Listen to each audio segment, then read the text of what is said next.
Olá, investidor. O meu nome é Wagner Caetano. Começamos agora mais um programa Radar.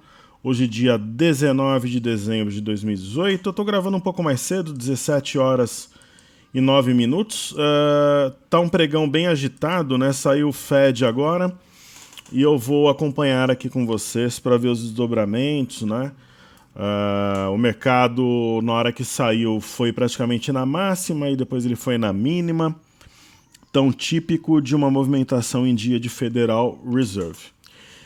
Eu peço que você se inscreva no canal, se possível deixe o like, compartilhe o vídeo e participe da área de comentários. Quem tiver interesse em receber o meu informe chamado Cenário, que eu escrevo já desde 2014, hoje ele atinge quase 90 mil pessoas, é só entrar na home do site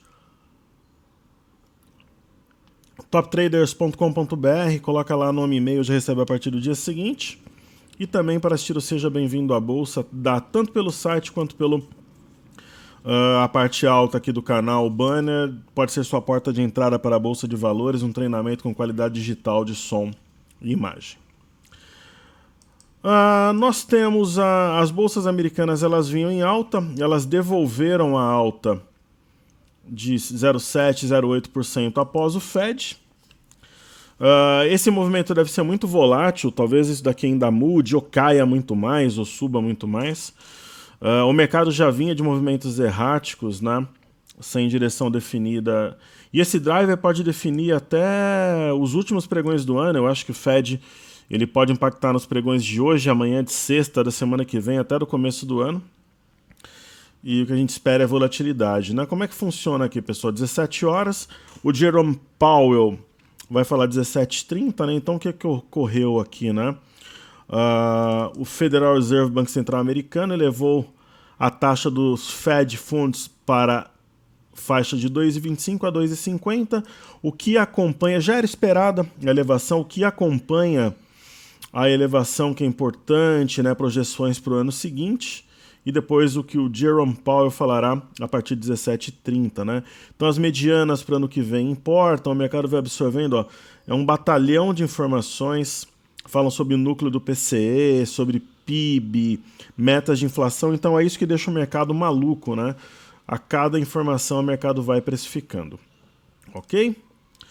Então, nada melhor do que nós estudarmos as bolsas americanas, né? Para alguns, né, que já estavam contando hoje com um fechamento extremamente altista na máxima do dia, pode ser uma decepção, né? A gente vê aqui aí os softwares começam a atrasar, vira uma bagunça total, mas faz parte do mercado, né? Pra vocês terem uma ideia, num candle aqui, o mercado veio de 88.780 para 87.615, né? Então vamos ver, né? Mas ainda tem chão, agora está na mínima, na verdade o Cartesian está atrasado, aqui eu estou vendo numa outra plataforma, está 87.500. E é mercado, ainda mais nessa época do ano, fica muito volátil, mas vamos ver o que acontece ainda para o fechamento. No caso do Dow Jones, nós temos uma região de suporte muito forte aqui, agora ele opera em campo negativo, tem atraso de 1 minuto. Essa região de 23.500, ela foi praticamente respeitada aqui no mês de fevereiro, março e depois em maio, então é possível a formação de um fundo aqui, acho que vai depender muito da forma que o mercado absorver essa informação do Fed's Fund, do Banco Central Americano. De repente o mercado acha alguma coisa na ata ali, acelera a baixa ou começa a subir de uma vez. Oscilação muito grande, né, de 1.600 pontos entre a máxima e a mínima. Mercado. Aqui nós temos no S&P uma região que eu marquei ontem, a 2533. Ela foi tocada ontem, anteontem e hoje ainda foi preservada, mesmo com essa queda no intraday. Então é possível a formação de um fundo aqui.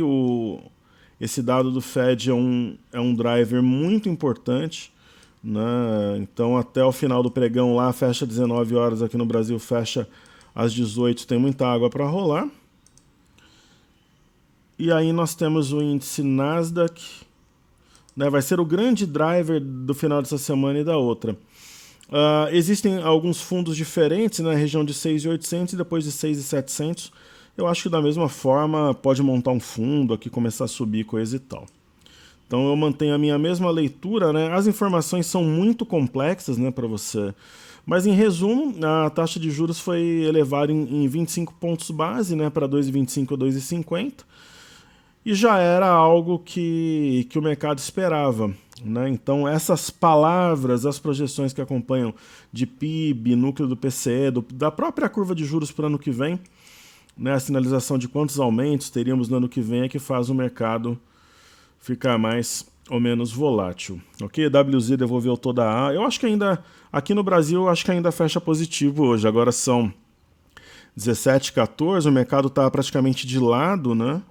Deixa eu ver aqui no... o mercado está praticamente de lado. Agora o índice futuro está com 2 minutos de delay, né, no caso do índice. O Ibov está em tempo real aqui normal e está subindo bem de leve. Ok? O ajuste de ontem foi 87.417. Vamos ver se fecha abaixo ou acima do ajuste. É frustrante porque o mercado veio da máxima, né? Então muitos investidores ficam aí decepcionados, mas pode ser oportunidade também para quem estava de fora aí de algumas posições em ações ou até no próprio índice futuro. Perfeito? Vendo aqui as bolsas Ásia e Europa, né, como é que elas fecharam. Na China em queda de 1,05, a Europa fechou em alta, mas esse cenário do Fed ele muda tudo. Aqui na China, nós realmente tivemos mais uma vez um padrão que se repetiu. Qual foi o padrão, professor? O mercado tem uma LTB aqui em azul, ele tocou uma vez aqui em maio, desabou, tocou outra vez em setembro, desabou. E por 2 vezes, sendo uma no dia 19 do 11 e outra entre os dias 3 e dia 5 de dezembro, rompeu e cedeu, né? Então, novamente aconteceu isso, salvo, de repente, uma virada nas bolsas americanas, deve seguir em baixa. Eu acho que a mínima do dia 30 do 11 é um ponto-chave. Lembrando que Europa, as bolsas por lá também estão fechadas, né? O que a gente vê aqui no índice FTSE é um sinal de fundo. Então, se tiver reação nas bolsas americanas hoje até às 19, pode alimentar uma alta no velho mundo, no continente europeu.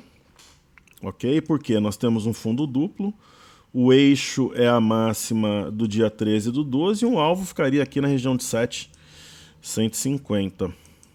Falando do índice DAX, da Bolsa da Alemanha, aparentemente temos uma acumulação para uma projeção de alta, um movimento positivo. Ok? Nós teríamos uma possível inflexão técnica acima da máxima do dia 13 do 12, né, que se encontra na região de 10.990. Né? Para muitos estudiosos e especialistas, só reverte com pivô. E o mais importante, se o pivô for realmente acionado, esses gaps aqui poderiam atrair os preços, 1, 2, 3 gaps, especialmente o rompimento dos fundos anteriores com a média de 21 poderia acelerar fortemente a compra. Então, grande expectativa. Algo que eu costumo trazer sempre para vocês nas quartas-feiras também, uma outra coisa, né? Tem essa decisão do Marco Aurélio, ministro do STF, sobre a decisão de segunda instância. A gente pode ver aqui, né? O pessoal está na expectativa de soltarem o Lula, né? Então ele não está falando que ele não informou o Dias Toffoli sobre a decisão que suspendeu a possibilidade de prisão após condenação em segunda instância, né? Então os advogados do Lula e de outros presos já pediram a soltura, só que a Procuradoria-Geral da União já estuda recorrer da decisão, e amanhã quem vai dar de plantão é o Dias Toffoli, que é o último dia da justiça antes do recesso. Então emoções nos aguardam, mas o índice não está caindo por causa disso, né? Realmente por causa do Fed, mas eu ainda acho que fecha positivo. Eu chutaria um fechamento ali em 88,100, 88,200. Eu chutaria um fechamento 88,210, vai, no índice futuro hoje. Ok? Se fechar acima de 88.210, amanhã eu faço 10 pedidos do YouTube. Ok? Acima de 88.210, 10 pedidos do YouTube. Então, caros, isso aqui vai dar pano para manga. É uma traição em relação ao povo brasileiro, uma desmoralização completa da justiça. Porém, todavia, entretanto, caso isso aqui seja... Porque tem um julgamento para abril que iria a plenário, caso isso daqui exista um Dias Toffoli revogue, enfim, isso daqui tem alguma reviravolta, pode fortalecer a justiça, o mercado aí sim poderia subir, mas se esse pessoal for solto, realmente é complicado, né? Principalmente para quem vê de fora. Não tem mais o risco eleitoral, mas não seria importante. E algo que me chama a atenção aqui, que é altamente relevante, falando sobre o Federal Reserve, é uma aula aqui, né, sobre Banco Central Americano, uma aula pequenininha, mas que dá para agregar alguma coisa. Ó, isso aqui me chama a atenção. Ó.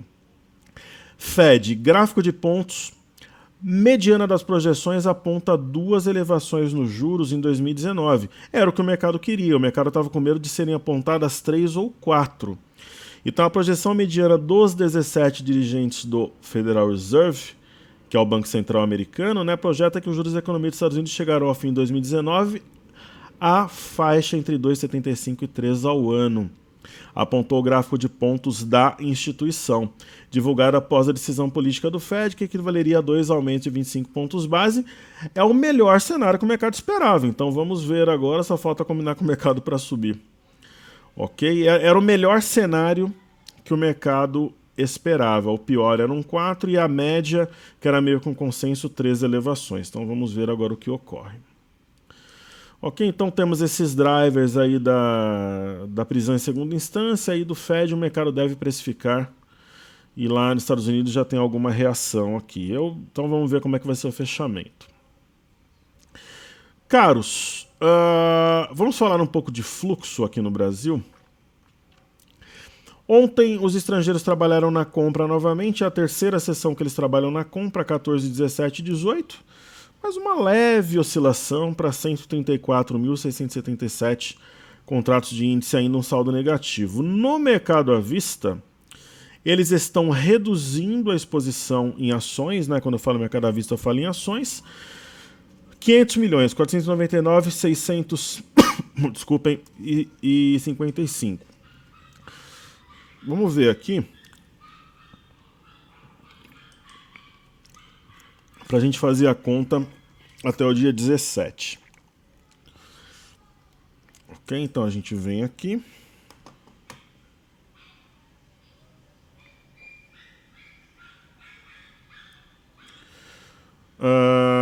Até o dia 17, então vamos fazer lá 80, aqui onde eu costumo destacar o investimento estrangeiro, então 80 bi, 426, 336 menos 79.920, 231. Então a gente está falando em 506 milhões na compra, então no dia 17 trabalharam levemente comprados. Ok? Ótimo. Então, criptomoedas, um pregão absolutamente fantástico e histórico. Realmente nós estávamos certos em falar sobre compra. Litecoin que a gente acompanha 6%, Bitcoin Cash 40%, Ethereum 12%, Bitcoin 8,36%. Então vamos lá observar as criptomoedas no gráfico diário.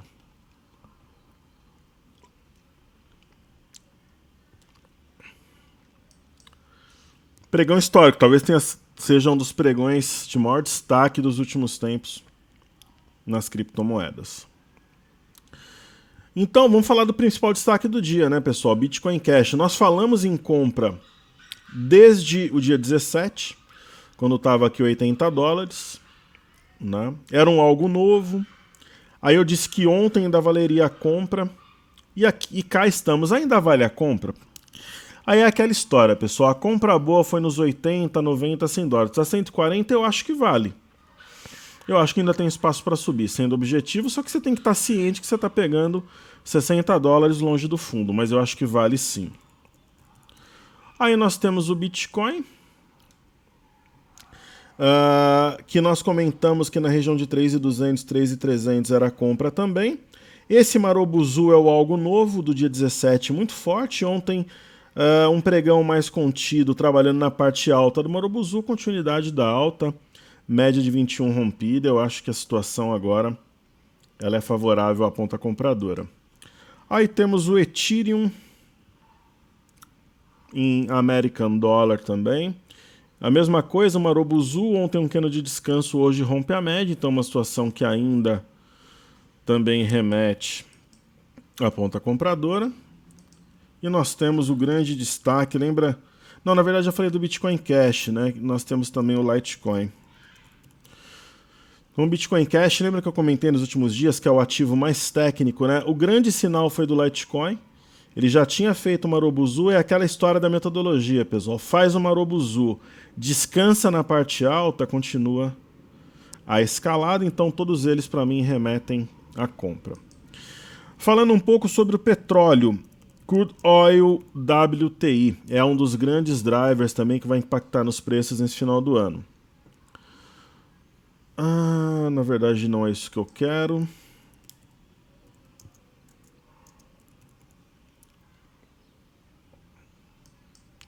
E sim, esse aqui.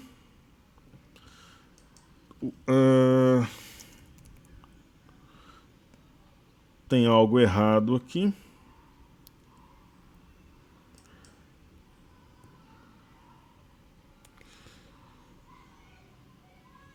Tem alguma coisa errada, porque no WTI Crude Oil, deixa eu só dar uma olhada aqui. Deixa eu ver a cotação. Tá indo para uma cotação particular que pode até fazer sentido, mas tá 47,09, deixa eu ver aqui. Não é exatamente o que eu quero.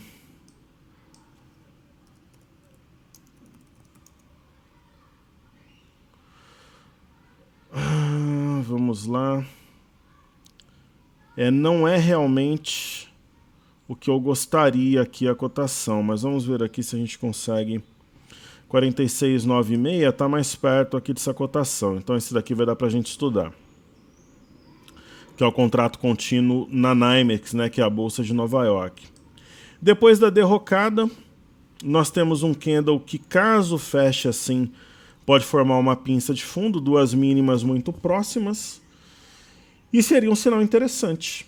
Então podemos ter sim um fundo no petróleo. O Brent também tinha uma fonte que eu pegava aqui, mas andou... Ela não está atualizando ou está agora? Voltou a atualizar. Então o que a gente vê aqui no Brent? Né? A gente observa uma espécie de triângulo acionado. O mercado poderia ir além, mas caso feche com reação, nós podemos também ter uma pinça. Então o fechamento de hoje, e principalmente, né, se o mercado trabalhar aqui de petróleo acima de $58, que seria o fundo anterior, sendo mais exato 57,66, nós podemos realmente ter um fundo no Brent Crude Oil negociado na ICE, na Bolsa de Londres. Certo?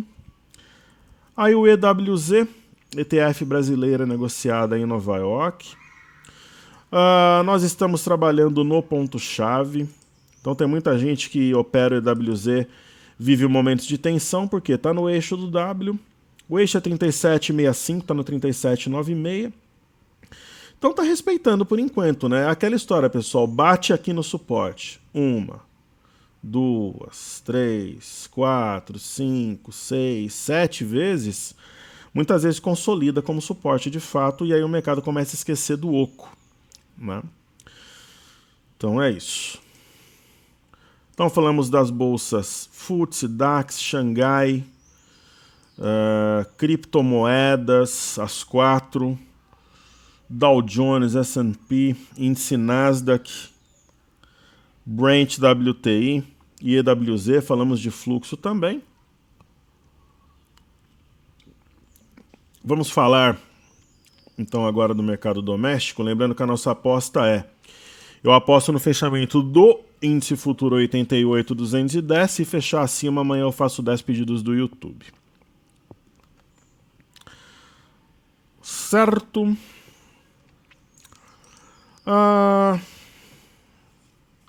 Falar um pouco do dólar. Como é que o dólar reagiu ao Fed, coisa e tal. O dólar ele já estava em queda e manteve a queda. Professor, como é que você explica esse dólar em queda com fluxo cambial negativo? Simples, simples, simples. Nessa época do ano, nós podemos estar sim tendo a entrada de investidores estrangeiros aqui no Brasil para iniciarem as suas compras entre essa semana, final dessa semana, talvez amanhã, na sexta-feira, início da outra. Início, leia-se quarta, porque segunda e terça não tem pregão. Mas, professor, mas o fluxo cambial está negativo, só que nessa época as empresas remetem lucros e dividendos ao exterior. Então isso faz toda a diferença e acaba sendo uma leitura, digamos assim, nebulosa e enigmática. A mesma coisa dos indicadores chineses nos arredores ali do Ano Novo Chinês, que é diferente do nosso. Então, eu não acredito que o dólar rompa aqui a região de 3.950, 3.955 e 500 no curto prazo. Parece ser um movimento que antecede uma queda para testar o 3.842 e aqui eu acho que vai ser a decisão, tem esse topo, tem esse fundo. Concordo se alguém falar que tem um ponto-chave em 3.819.500, cuja perda projetaria o dólar a 3.739, 3.740 e corroboraria uma leitura altista para quem tem da bolsa. Ok? Então essa que é a minha visão.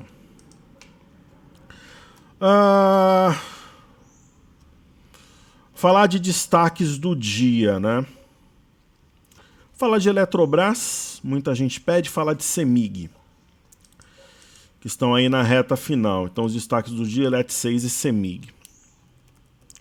A Elet6 está sempre envolvida nessas pautas jurídicas.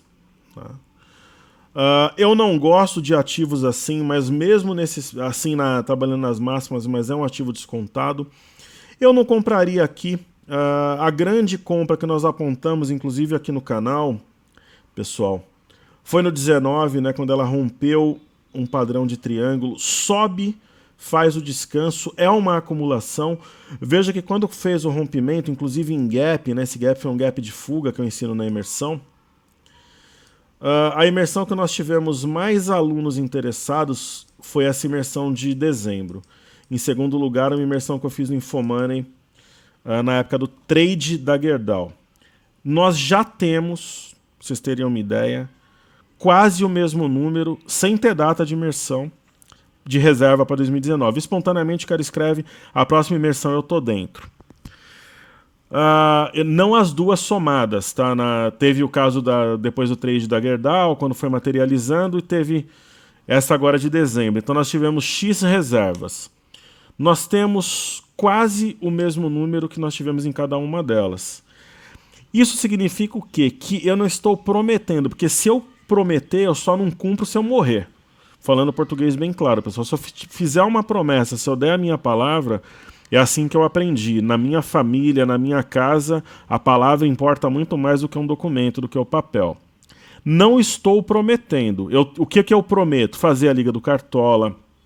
No ano que vem mostrar nota de corretagem, mostrar boleta, que eu sei que vocês gostam, né? Eu não estou prometendo, mas eu vou tentar de tudo para fazer uma imersão no primeiro semestre, quem sabe no primeiro trimestre, talvez no mês de março.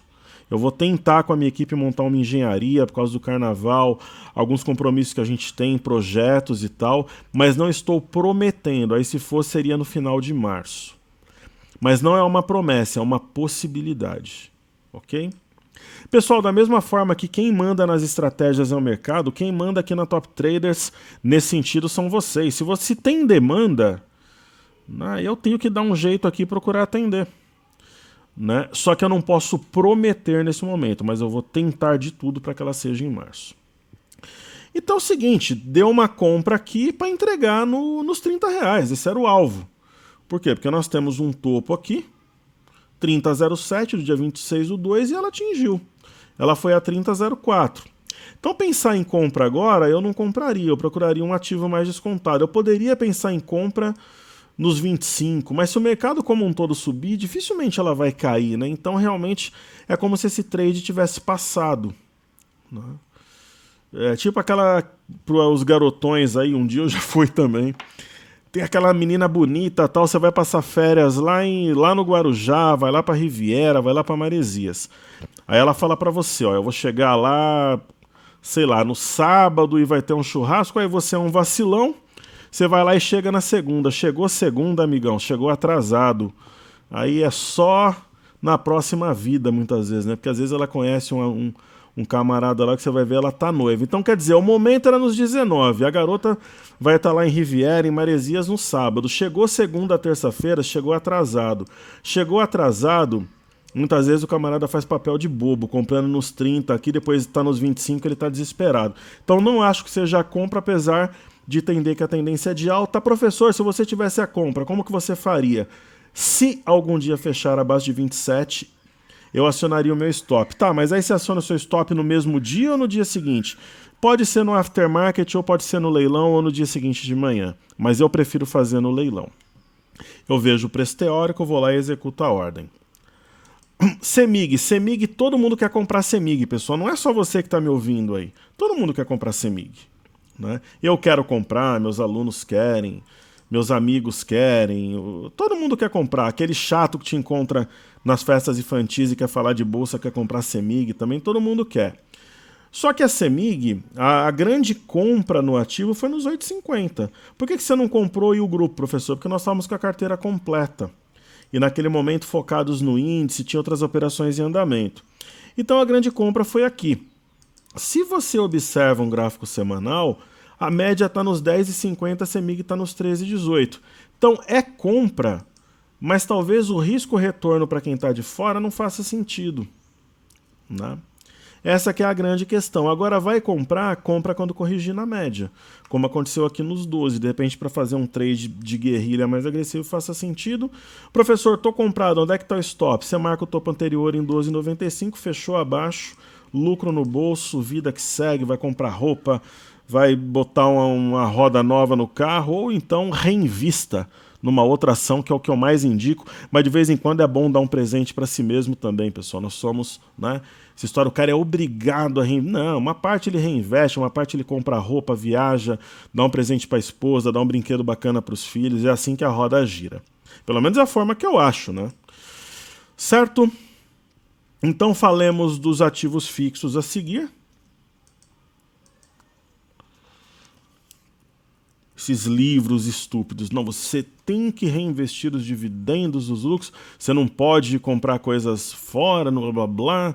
É tudo besteira, nós somos humanos, uma parte pode, uma parte... Porque às vezes o camarada chega para mim, professor, a gente arrebentou no índice, daí a gente tem essa e essa ação na carteira. Eu posso pegar o lucro e colocar tudo numa ação só? Eu falo não, você pega de repente as três que... de repente ainda estão ali armando uma figura, alguma coisa assim, e divide em 3, equilíbrio, só que aí você pega uma partezinha, compra um negócio para você, compra um presente, troca um móvel, é assim que a roda gira, aí você fica feliz, estimulado e a vida vai seguindo. Ontem eu comentei que nós tínhamos uma boca de gap aqui nos 22 como suporte. Nós temos aqui o início da boca do gap 21,82 e nós temos esse candle aqui do dia 28/9, 21,88. A mínima de ontem foi 22, então assim, pode sim ter montado um fundo por aqui, né? Então nós temos a formação de um arame. Arame geralmente não precisa de confirmação, ainda mais com um volume louco desse, de 3,2 bi. Se amanhã subir, aí realmente eu acho que vai acelerar, principalmente se romper de baixo para cima, 23,83. Lembra que eu comentei que ontem no visual aqui foi praticamente cumprido esse alargamento? Então, essa é a minha ideia, né? Aí nós temos Vale. A Vale tem dificuldades para romper a média, ela tentou fazê-lo por 3 vezes nos últimos 3 pregões e ela tem dificuldade para romper o fundo anterior em 51,75. Né? Esses são os pontos a serem rompidos. Se eles forem, vão trazer o papel para a parte alta do triângulo, que é o cenário que eu acredito para a semana que vem. Perfeito? Aí nós temos aqui Banco do Brasil, que opera em alta de 1,35. Dentro das nossas expectativas, é tipo um caminhão subindo ladeira. Se a gente colocar uma volatilidade histórica aqui na tela, a gente vai perceber que ela tem diminuído, está 1,66. Quer dizer, o ativo está hibernando, aqui ele está dormindo, bandas de Bollinger justapostas, daqui a pouco faz um movimento direcional. Esse daqui a pouco eu não tenho ideia de quando será, mas eu acho que vai ser breve. Ok? Então, respeitando a LTA, médias, 44,04, topo anterior e tal. Aí aqui nós temos as ações do Bradesco, que estão subindo 0,83 nesse momento. Deixa eu ver se tem algum recado da minha equipe aqui.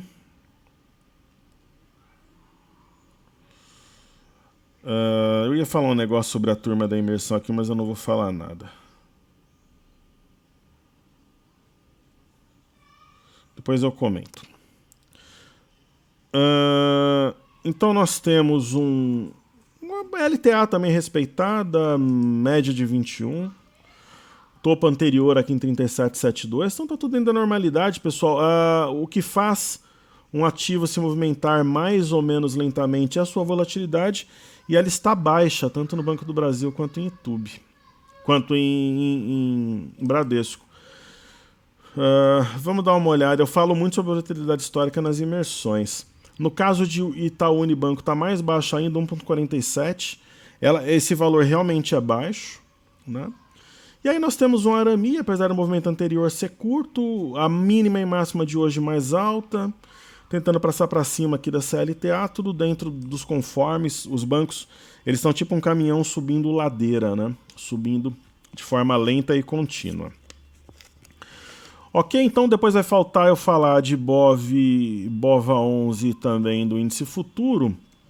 Então eu vou falar antes disso dos pedidos do YouTube. Né? Você vê que o mercado está bem agitado aqui, ó. Via Varejo, que nós falamos ontem, subindo bem hoje, ó, a Cielo subindo bem hoje, né? Eu tenho falado muito desses ativos, né? Subindo forte as duas. Ok? Muito bom. E o índice futuro já igualou aqui as cotações. Então vamos falar dos pedidos do YouTube primeiro. Então nós temos Eco Rodovias. Nós operamos na imersão de setembro a CCR-O3 com sucesso para os alunos da imersão. Eco Rodovias não é um gráfico claro como a água, transparente, mas é um gráfico que remete a uma compra. Porque tinha o 9,31. Bateu, voltou na média, rompeu e aparentemente está fazendo um descanso, uma acumulação para a continuidade do movimento altista. É dessa forma que eu leio esse gráfico. Aí temos Itaúsa.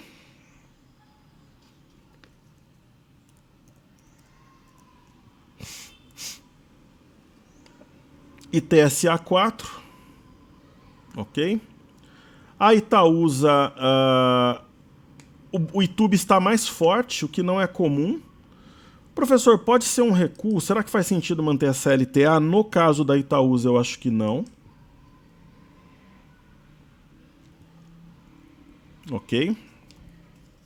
No caso da Itaúsa, eu acho que não. Talvez se a gente mudar a inclinação, pode fazer sentido, sim.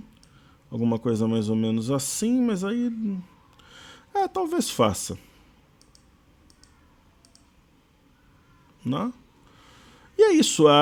Esse recuo pode ser fazer um pivô. O ponto alto seria o rompimento do 12,17, né? Aí provavelmente levaria o 12,19, que é um topo anterior muito importante, marcado em abril. Talvez uma correção técnica aqui. Tem o esboço de um oco, mas o Ibov também tem, então ela tem ali o beta muito intrínseco alinhado, então é isso aí. Aí nós temos IRBR3. Ela vai e volta aqui nos pedidos. O pessoal gosta muito.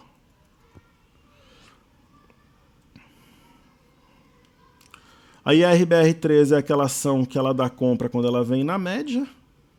Ela veio na média aqui no 72, 73. Eu não compro esse tipo de cenário, mas ela tem tendência primária, secundária e terciária de alta. Quem tem o ativo colocaria stop abaixo do topo anterior em fechamento, tá de parabéns. um dos maiores destaques do ano, né? Se você pegar na virada do ano, ela estava aqui R$ 32,00 e está 80, né? Um belíssimo trade para quem fez. Aí nós temos Kroton e Porto Belo. A Kroton é uma ação que vive um momento parecido com Cielo, né? É uma grande empresa, é um grande papel, mas não tem fluxo para tudo, né? O fluxo ele está direcionado para algumas ações e para outras não. Ok? E Kroton não recebeu esse fluxo. Fez um pivô de baixa na perda de 10 com 6 centavos e veio numa região que gerou inflexão aqui, ou pelo menos um movimento, uma espécie de retângulo, né? Um movimento parecido com BR Foods. Né? Vem nos 9, foi nos 12, veio quase nos 9 de novo, foi nos 12. E pode ser uma barra de exaustão aqui, principalmente se tiver aumento de volume no final, é uma região de forte suporte. Pode sim marcar um fundo, mas realmente a compra faz pressão nesse momento. E aí nós temos PT BL3, que é a Porto Belo. É uma ação que também deu uma compra muito interessante em setembro, né? Ela quase entrou na carteira da imersão, ela fez um fundo numa região de fundo anterior, aí fez pivô, fez mastro bandeira e atingiu o alvo que era 5,28. Então o que acontece agora? Ela tem um pivô acima de 5,09, ela está na cabeça do pivô, teoricamente seria compra. Para quem gosta de rompimento, seria no rompimento dessa máxima aqui do 5,33. Ok? Eu acho que eu vou errar na hora que eu comentei que o índice fecharia em 88,100. Ele chegou a bater 88,210, ele chegou a bater em 88,100, desabou em seguida. Um mercado muito volátil mesmo. Eu tenho o BOVA11 aqui daqui a pouco fechando, né? Tá em alta, mas em leve alta, né? Deixa eu só ver se o cartezinha tá alinhado aqui com os horários. Está, né? Tá em leve alta, né? Está ainda na LTA, acho que isso daqui é importante. Vamos ver as bolsas americanas, estão em terreno negativo, né? Lá está oscilando muito, mas ainda acredito que seja possível a formação de um fundo. E é isso, né? O mercado volátil chegou a bater 88,835 hoje de máxima. Está 1.500 pontos abaixo, só que 1.500 pontos é menos de 2%.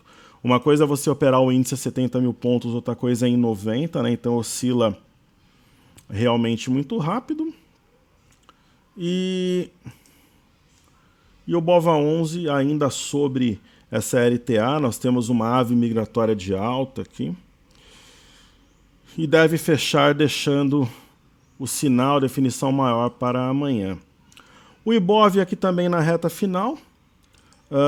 Nós temos um cenário indefinido sim, porque ao mesmo tempo que nós temos, talvez feche até em terreno positivo, mas existe uma sombra superior importante, alto volume, só que ainda é CLTA preservada e o Arami de fundo de ontem, idem, preservado, possível e real ainda, ok? E aí nós temos o índice futuro, né, que está na sua etapa final. Eu até acredito que ajuste positivo, mas dificilmente vai fechar ali onde eu falei, mas também não duvido de nada, porque pela volatilidade tem essa possibilidade, apesar de ser muito pequena, mas é uma possibilidade, sim. Lembrando que o ajuste foi a 87,417.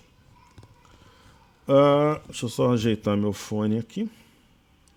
Então o que a gente vem aqui? Fazer um estudo caprichado aí na etapa final, né? Temos uma LTA, temos um Arami, né?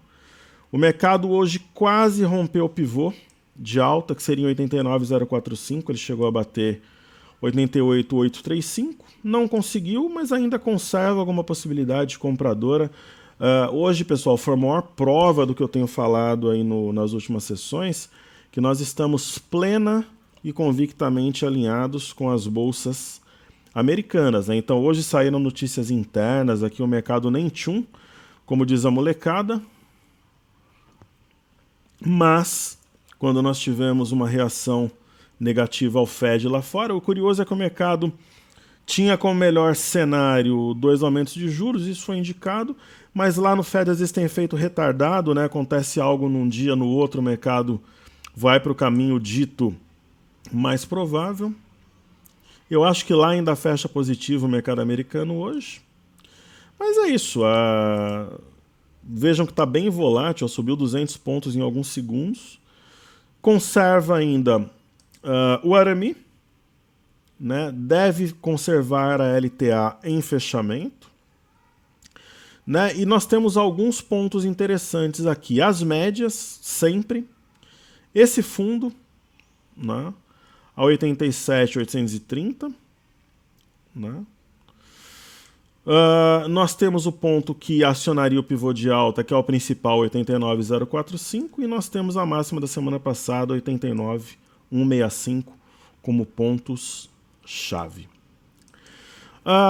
O que eu vejo aqui, fazendo um estudo esmiuçado, envolvendo 60, 30 e 15 minutos. Nos 60 minutos, nós temos um triângulo. Com essa bagunça, o triângulo continua válido? Putz, hoje é dia de Fed, né? Então vamos dizer que sim. Ele foi rompido, o mercado voltou para fazer um pullback na linha de rompimento, então vamos trabalhar ainda com a ideia do triângulo. Vejam o volume nessa barra de 60 minutos em 1 hora. Simplesmente veio da máxima para a mínima, uma oscilação muito forte. O Fed realmente define alguns dias de mercado, pelo menos às vezes semanas.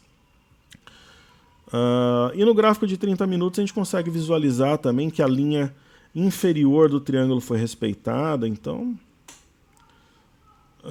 acho que a gente consegue ainda trabalhar com esse cenário, mantendo vívida, digamos assim, a leitura do triângulo, né? Se a gente colocar um gráfico de 15 minutos aqui, existe um ombro cabeça a ombro, só que não daria para operar esse ombro cabeça a ombro, porque o segundo ombro foi formado e acionado, sei lá, no horizonte aí de 3, 4 ou 5 minutos, né? Aí veio aqui numa região de suporte, ó, né? Foram alguns fundos intradiários aqui no 15 minutos.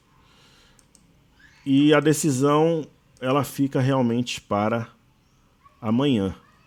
Então o mercado vai digerir, vai interpretar aí a ata vai interpretar o próprio Federal Reserve, né? E aquilo que veio acompanhando o aumento que já era esperado. E aí amanhã nós teremos aí uma melhor definição. Ok, pessoal? Então é isso aí. Amanhã estaremos juntos na luta. Se puderem deixar o like, compartilharem o vídeo, atuarem na área de comentários, eu fico grato. Então hoje, para frustração de muitos comprados e para alegria de alguns vendidos, o mercado devolveu toda a alta e deve fechar aí de forma praticamente lateral. Ok? Saúde e paz a todos. Amanhã estaremos juntos no radar, se Deus quiser. Valeu!